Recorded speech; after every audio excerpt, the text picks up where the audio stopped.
So imposter syndrome is a persistent feeling that one's success or position is not fully deserved and that others are eventually going to notice this and maybe even take action against you.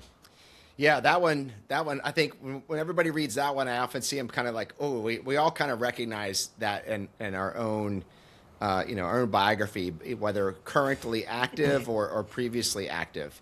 So what's a good indicator? What does it feel like on the inside when that's kind of what's going on for you, especially if you don't already know that's what it is? Like, what's that feel like? Well, let me tell you a little story.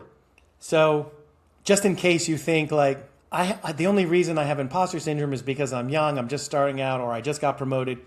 I was invited to Hong Kong once to do a 2-day workshop on imposter syndrome specifically for highly accomplished financial professionals, people who are running anywhere from $100 million to $1 billion in assets under management, AUM they call it. So do not think that this is something that only impacts you at the beginning of your career. The whole workshop was all about imposter syndrome. And to further answer your follow-up question, I did have people come up to me and say, I always wondered what that was, that voice in my mind that was always saying like, don't say it like that. Don't say it like that. Oh, that's stupid. Oh, you're going to look like you don't know what you're talking about. You're going to say that to so-and-so who's more accomplished than you, or you're going to say that to so-and-so who's not as accomplished as you, but probably will be and will surpass you. This is what goes on, that deep structure that tries to keep us safe. That's when it shows up like imposter syndrome. That's what it looks like. Yeah. Yeah. I mean, so many of the highest performers are deeply driven by some latent imposter syndrome fears of like, it's never going to be good enough.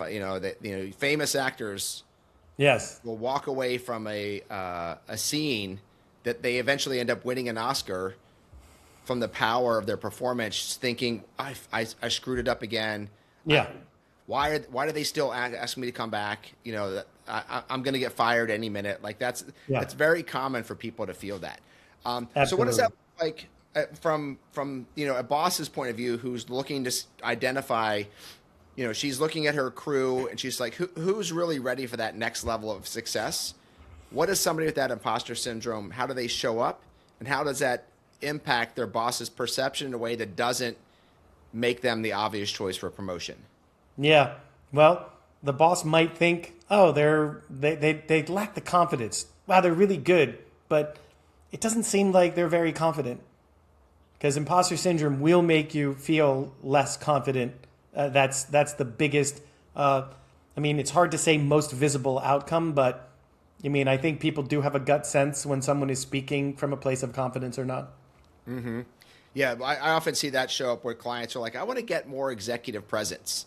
And when you start to ask questions that unpack that, often it points right back to that latent imposter syndrome that's really showing up through them in those moments where they've identified a lack of executive presence. It's actually too much imposter syndrome is taken over there. Yeah.